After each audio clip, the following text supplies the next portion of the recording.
बहनों, खुदावंद यीशु मसीह में आपकी सलामती हो। स्वागत किया चाहते हैं इस विशेष कार्यक्रम में जिसका नाम है स्वामी बनाम सेवक, और ये कार्यक्रम हिंदी होप चैनल के माध्यम से आप तक पहुंचाया जा रहा है। हम जो सीख रहे हैं इस पूरी श्रृंखला में कि स्वामी कौन है, सेवक कौन है, और दोनों के बीच में क्या संबंध है, और धन संपत्ति ये तमाम चीज़ें कैसे मिलती हैं और किन को मिलती हैं, किस लिए मिलती हैं। आज का जो टॉपिक है वो ये है कि परमेश्वर की ओर से आने वाली प्रॉस्पेरिटी उसकी प्रेजेंस के द्वारा, उसकी उपस्थिति के द्वारा हासिल होती है। अर्थात विश्वास योग्य भंडारी के साथ परमेश्वर रहता है और इसलिए वो संपन्न हो जाता है, इसलिए वो सफल हो जाता है, इसलिए वो कामयाब हो जाता है। आइए, इससे पहले कि हम इस विषय में आगे बढ़ें, मिलकर दुआ करते हैं परमेश्वर के अनुग्रह को प्राप्त करने के लिए कि परमेश्वर का आत्मा हमारी सहायता करे। पिता, आपको धन्यवाद देते हैं इस संदेश के लिए जो हम आपके वचन से सीखने वाले हैं। होने दें कि आपका आत्मा हमें सिखाए, हमारी मदद करे कि हम इस संदेश को समझ सकें, सीख सकें और अपने जीवन में इसमें लागू कर सकें। धन्यवाद हमारी प्रार्थना को सुनने के लिए। आपके पुत्र हमारे उद्धारकर्ता मसीह यीशु के नाम से मांगते हैं, आमीन। भाई बहनों, हम इस चीज़ को जानते और अनुभव भी करते हैं कि किसी व्यक्ति के साथ जब परमेश्वर का हाथ होता है, परमेश्वर की उपस्थिति होती है, फिर वो इंसान हर तरह के हालात में वो कामयाब हो जाता है। वो डूबने नहीं पाता है। उसे लोग डुबाने की कोशिश करते हैं, वो डूबने नहीं पाता है। लोग उसको नुकसान पहुंचाने की कोशिश करते हैं, लेकिन वो नुकसान भी उसका नहीं होता है। परमेश्वर अपने भक्त की हर घटी को पूरा करता है क्योंकि परमेश्वर की उपस्थिति उसके साथ साथ रहती है। और बाइबल में ऐसे बहुत से उदाहरण हैं।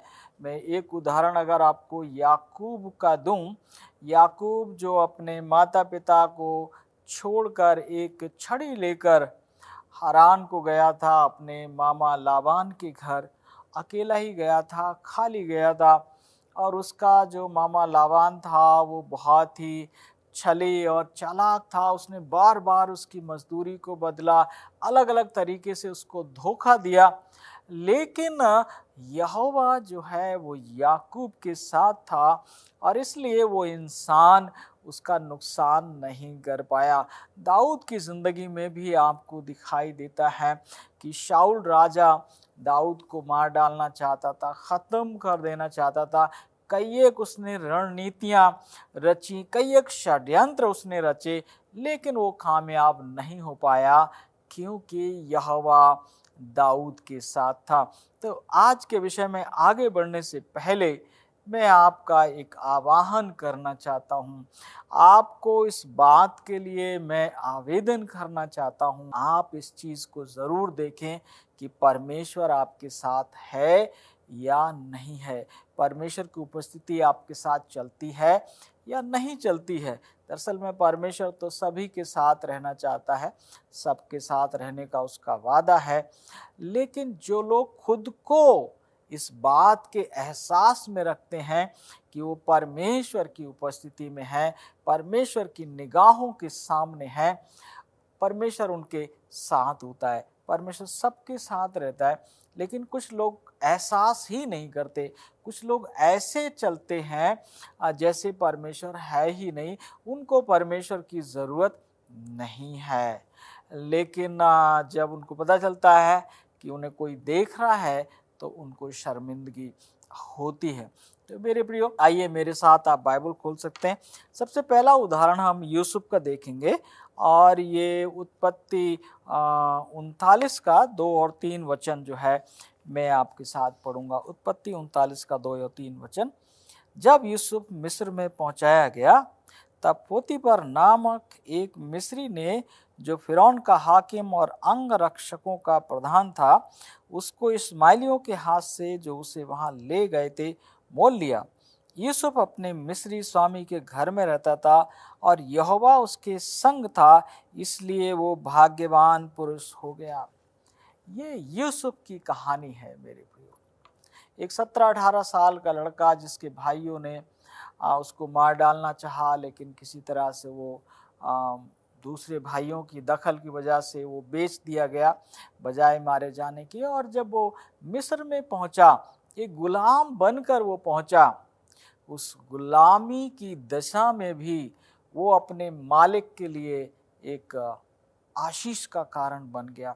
परमेश्वर ने पोतीफर को यूसुफ के कारण आशीषित किया और बाइबल कहती है कि यूसुफ जिस काम में हाथ लगाता था वो कामयाब होता था।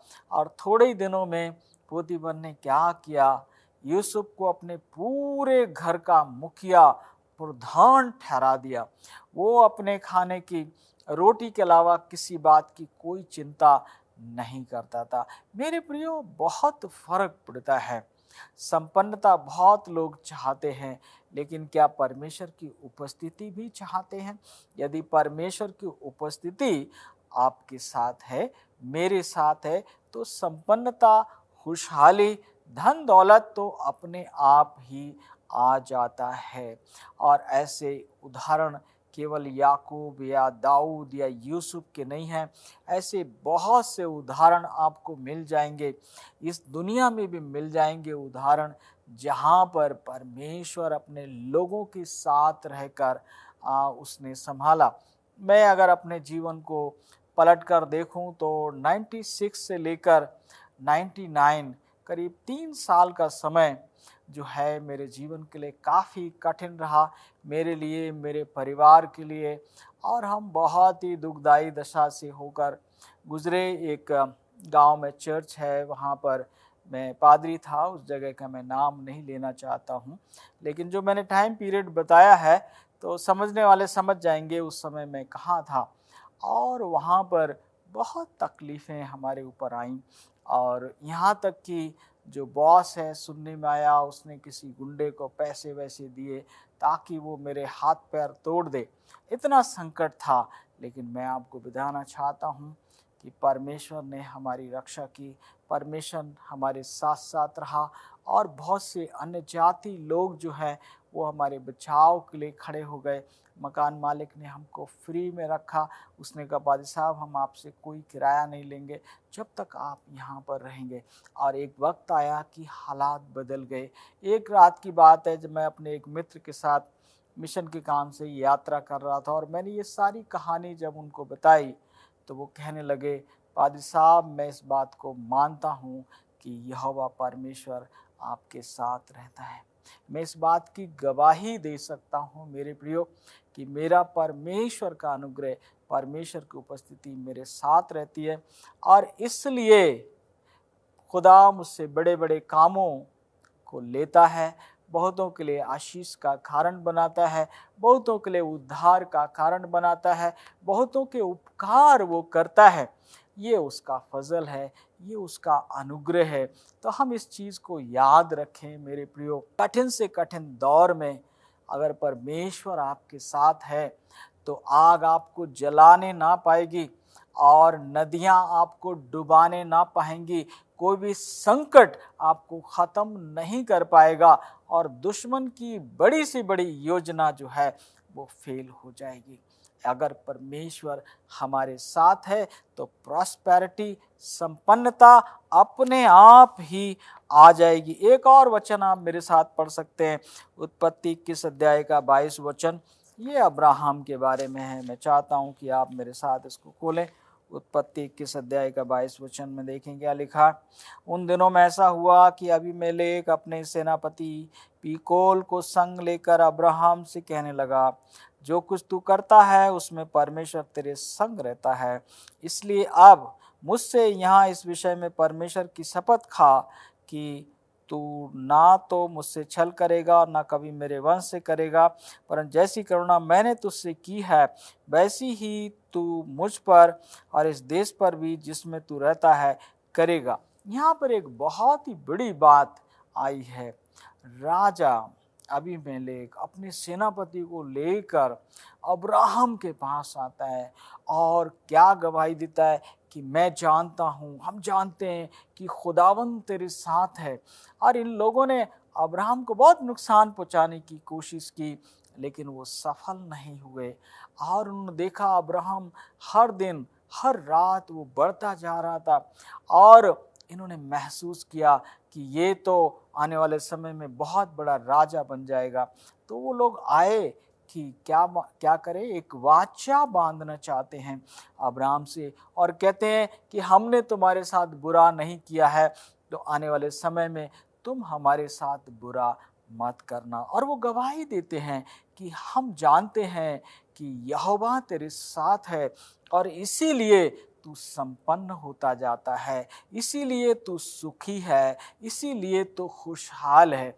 मेरे प्रियो, स्वामी बनाम सेवक की इस श्रृंखला में हम ये समझने का प्रयास कर रहे हैं कि स्वामी जब सेवक के साथ होता है तो सेवक संपन्न होता है, आशीषित होता है और वो वफादारी के साथ खुदा के हिस्से को वो निकालता है, कलीसिया की बढ़ोतरी के लिए काम करता है, मानव की बेहतरी के लिए काम करता है, उसके अपने घर अपने परिवार की बेहतरी के लिए वो काम कर पाता है। लेकिन जब परमेश्वर इंसान के साथ नहीं होता है तो उसकी दशा लाबान की तरह हो जाती है, सारी चालाकियां फेल हो जाती हैं। उसकी दशा जो है राजा शाऊल के समान हो जाती है। राजा तो है, राज सिंहासन पर तो है, लेकिन उसकी युक्तियां, उसकी रणनीतियां उसके ही खिलाफ हो जाती हैं। तो इस विषय को गंभीरता से लें और अपने जहन में उतारने दें कि इस बात को हमेशा देख लें कि परमेश्वर हमारे साथ है या नहीं है। और इसकी एक अच्छा तरीका ये होगा कि दिन की शुरुआत प्रार्थना के साथ की जाए, परमेश्वर के वचन का अध्ययन किया जाए और प्रार्थना की जाए। और इसके अलावा अपने जीवन की तमाम बातों को परमेश्वर के हवाले किया जाए और परमेश्वर से निवेदन किया जाए, प्रभु आप हमारे साथ साथ रहें। और जब भी कोई गलती, कोई पाप हो जाए, तुरंत अपने आप को याद दिलाएं, माफ़ी मांगें और परमेश्वर की उपस्थिति में बने रहें। ये बहुत ज़रूरी है, क्योंकि परमेश्वर की उपस्थिति ही वो कवच है जिसे शैतान तोड़ नहीं सकता, जिसको शैतान भेद नहीं सकता। और परमेश्वर जब आपका कवच बन जाता है मेरे प्रियो, तो आप पूरी तरह से स्वस्थ, सुखी और संपन्न बन सकते हैं। इस दुनिया की आशीषों को आप प्राप्त कर सकते हैं और आने वाले संसार के लिए आप अपने आप को तैयार कर सकते हैं। शर्त यही है कि हम इस बात को सुनिश्चित कर लें कि परमेश्वर हमारे साथ है या नहीं है। मैं एक आयत को और आपके लिए यहोशू की किताब 6 अध्याय और 27 वचन से पढ़ना चाहता हूँ। 6:27। और यहोवा यहोशू के संग रहा और यहोशू की कीर्ति सारे देश में फैल गई। यहोशू जो एक बहुत ही साधारण इंसान था, मूसा का टहलुआ था, मूसा का सेवक था, और जब मूसा मर गया तो परमेश्वर ने अपने कौम इस्राएल की देखभाल करने, उनका मार्गदर्शन करने की जिम्मेवारी यहोशू के ऊपर डाल दी। और परमेश्वर का वचन बताता है कि परमेश्वर यहोशू के साथ साथ रहा और इसलिए उसकी कीर्ति और उसकी जान पहचान सारी दुनिया में हो गई। सब लोग जान गए ये परमेश्वर का भक्त है। आजकल लोग अपनी पहचान बनाने के लिए क्या क्या नहीं करते हैं, कितने उल्टे सीधे काम करते हैं, उल्टे सीधे ड्रामे करते हैं ताकि लोग उनको जान सके। लेकिन आज का वचन बताता है मेरे प्रियो, परमेश्वर का हाथ पकड़ लीजिए, परमेश्वर के हाथ में अपना हाथ दे दीजिए, परमेश्वर के साथ साथ आप चलिए और परमेश्वर की मर्जी को अपने जीवन में आप पूरा करिए। उन वचनों को बोलिए जो परमेश्वर को महिमा देते हैं। उन कामों को कीजिए जिससे मानवता का भला और बेहतरी होती है। वफादार भंडारी बनिए, अपनी धन दौलत के लिए यहोवा को श्रेय दीजिए और आप पाएंगे मेरे भाई बहनों, आप दिन दूनी और रात चौगनी तरक्की करेंगे, क्योंकि ये सिद्धांत है, परमेश्वर जिसके साथ होता है वो असफल हो ही नहीं सकता। परमेश्वर जिसके साथ रहता है वो कंगाल हो ही नहीं सकता। परमेश्वर जिसके साथ रहता है वो बीमार हो ही नहीं सकता। मेरे प्रियो, परमेश्वर हमको हर प्रकार की दुखों से, दुर्घटनाओं से, हर चीज से बचाने में सक्षम है और वो चाहता है कि हमें बचाए। लेकिन बात ये हमारे हाथ में है कि हम ये सुनिश्चित करें कि हमारा हाथ परमेश्वर के हाथ में रहे, हम परमेश्वर की अगुवाई में चलें, वचन के प्रकाश में चलें, परमेश्वर की उपस्थिति में चलें और हम देखेंगे कि हम सफल होते चले जाएंगे। परमेश्वर ने अब्राहम से कहा, तू मेरी उपस्थिति में चल और सिद्ध होता जा। मेरे प्रियो, मेरे और आपके लिए ये आह्वान है कि हम परमेश्वर की उपस्थिति में चलें और हम सिद्ध होते चले जाएं। एक और आखिरी वचन आज के लिए हम पढ़ना चाहते हैं, भजन 128 अध्याय का एक वचन आप मेरे साथ खोल सकते हैं। भजन 128 का 8वां वचन, एक पहला वचन, क्या ही धन्य है हर एक जो यहोवा का भय मानता है और उसके मार्गों पर चलता है। दूसरा वचन, तू अपनी कमाई को निश्चय खाने पाएगा, तू धन्य होगा और तेरा भला ही होगा। जो यहोवा का भय मानता है, यहोवा का भय मानने का मतलब है यहोवा की भक्ति करना, यहोवा की आराधना करना। और यहोवा की आराधना और भक्ति हम कहाँ करते हैं? चर्च में करते हैं। क्या सोच के करते हैं? यहाँ परमेश्वर की उपस्थिति है। ये काम हम हर जगह कर सकते हैं। केवल खुद को ये एहसास दिलाने की ज़रूरत है कि हम परमेश्वर के साथ हैं, परमेश्वर की उपस्थिति में है, परमेश्वर हमारे साथ है और वहीं पर ये पवित्र भय हमारे अंदर पैदा हो जाता है। वहीं हमारे विचार संयमित हो जाते हैं, हमारे शब्द अच्छे हो जाते हैं, हमारी बॉडी लैंग्वेज बदल जाती है, हमारे हाव भाव बदल जाते हैं। जिस पल हम ये एहसास करते हैं कि परमेश्वर हमारे बीच में है, परमेश्वर हमारे साथ साथ है। परमेश्वर की उपस्थिति हमारे लिए क्या करती है, मैं कुछ एक बातें आपके साथ साझा करना चाहता हूँ।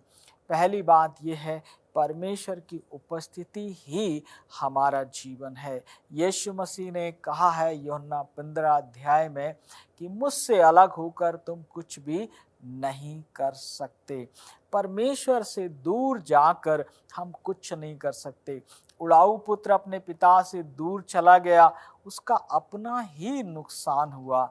जब जब हम परमेश्वर से दूर जाते हैं तो हमारा नुकसान होता है। और हम याद रखें, परमेश्वर से दूर होकर हम कोई भी योजना बना लें, कोई भी युक्ति कर लें, कोई भी प्लानिंग कर लें, वो कामयाब होने वाली नहीं है, वो सफल होने वाली नहीं है। और अगर सफल भी हो गई तो वो हमारे भले के लिए काम नहीं करेगी, वो हमारे विनाश के लिए काम करेगी, हमारे नुकसान के लिए काम करेगी। परमेश्वर हमारे साथ साथ रहकर हमारी अगुवाई करना चाहता है। मूसा ने खुदावंद से कहा, ऐ खुदावंद तू हमारे साथ साथ चल, अगर तू हमारे साथ साथ यात्रा में नहीं जाएगा तो हमें मत भेज। मेरे प्रियो, परमेश्वर कैसे भक्त हुए हैं जो परमेश्वर की उपस्थिति के बिना अपने घर से एक कदम भी नहीं रखते हैं। वो कोई भी काम में हाथ नहीं लगाते हैं। वो जानते हैं कि परमेश्वर से अलग होकर हम कुछ भी नहीं कर सकते। उपस्थिति हमको सिखाती है, हमारा मार्गदर्शन करती, नंबर 1। नंबर 2, हमको शिक्षा देती है। हमको परमेश्वर की उपस्थिति से ही पता चलता है कौन सा काम ठीक है, कौन सा काम ठीक नहीं है, कौन सी वाणी बोलना है और कौन सी वाणी नहीं बोलना है। परमेश्वर की उपस्थिति हमारी रक्षा करती है। तीसरा बिंदु है, परमेश्वर की उपस्थिति हमारी रक्षा करती है। परमेश्वर हमारे साथ है तो हमारा कोई भी दुश्मन हमारा नुकसान नहीं कर पाता है। परमेश्वर की उपस्थिति हमको संपन्न बनाती है। हमने कई उदाहरण देखे, अब्राहम का उदाहरण देखा और हमने यूसुफ का उदाहरण देखा। बहुत से उदाहरण आपको मिल जाएंगे। हर एक वो इंसान जो इस दुनिया में संपन्न हुआ है, खुशहाल हुआ है, आनंदित हुआ है, आशीषित हुआ है, परमेश्वर उसके साथ साथ रहा। और अगर परमेश्वर की मर्जी के मुताबिक अगर उसके जीवन में कभी दुख और तकलीफ भी आए हैं, तो ऐसे लोग हंसते फांसी के फंदे पर चढ़ गए हैं। हंसते हंसते उन्होंने अपनी जान को कुर्बान कर दिया है। वो कभी शिकन नहीं आती उनके चेहरे पर जब परमेश्वर उनके साथ रहता है, चाहे कितना ही कष्ट, चाहे कितना ही तकलीफ क्यों ना आ जाए। आखिरी बिंदु ये है कि परमेश्वर क्या करता है, हमारे लिए लड़ता है। जब वो हमारा दाहिना हाथ, लिखा है मत डर मैं तेरे साथ हूँ, इधर उधर मत ताक मैं तेरा परमेश्वर हूँ, मैं तुझे दृढ़ करूंगा, मैं तेरी सहायता करूंगा और अपने धर्म में दाहिने हाथ से मैं तुझे संभाले रहूंगा। परमेश्वर क्या करता है, हमारे लिए लड़ता है। शत्रुओं से वो खुद लड़ता है। हमें किसी से लड़ने की, किसी से युद्ध करने की ज़रूरत नहीं होती है। तो आज का संदेश यही कहता है कि हम इस बात को सुनिश्चित करें, हर दिन हर घंटे इस बात को सुनिश्चित करें कि परमेश्वर की उपस्थिति आपके साथ है या नहीं है। मेरे मोबाइल में हर घंटे एक अलार्म बजता है और जब वो अलार्म बजता है सुबह 7 बजे से लेकर रात के 9 बजे तक, हर घंटे मुझे क्या याद आता है, परमेश्वर का अनुग्रह मेरे ऊपर बना हुआ है, परमेश्वर की उपस्थिति मेरे साथ है, परमेश्वर ने एक काम के लिए मुझे चुना है, परमेश्वर का पुत्र मेरे लिए दुआ कर रहे हैं, परमेश्वर के राज्य के लिए मेरा अभिषेक हुआ है। ये चीज़ें हर एक घंटे जब मैं याद करता हूँ तो मेरे अंदर एक जोश पैदा होता है, एक हिम्मत पैदा होती है, एक मार्गदर्शन मिलता है। मेरे प्रियो, आप भी ऐसा करके अपने जीवन को आनंद में बना सकते हैं। याद रखें, अगर परमेश्वर आपके साथ है तो आप सफल हो जाएंगे और अगर परमेश्वर आपके साथ नहीं है तो कोई भी चीज़ आपको सफल नहीं कर सकती, कोई भी बात आपको संपन्न नहीं बना सकती। तो परमेश्वर की उपस्थिति आपके साथ हो। आइए प्रार्थना के साथ इस संदेश को समाप्त करें। पिता, आपको धन्यवाद देते हैं, आपने हमसे बातचीत की है, आपके वचन के द्वारा हमें प्रेरणा दें और हमारी ऐसी आदत बनने में सहायता करें कि हम आपकी उपस्थिति में चलें और आपको साथ लेकर चलें। सुनने वालों पर अनुग्रह हो आपका, आपकी आशीष हो। आपके पुत्र हमारे उद्धारकर्ता मसीह यीशु के नाम से मांग लेते हैं, आमीन।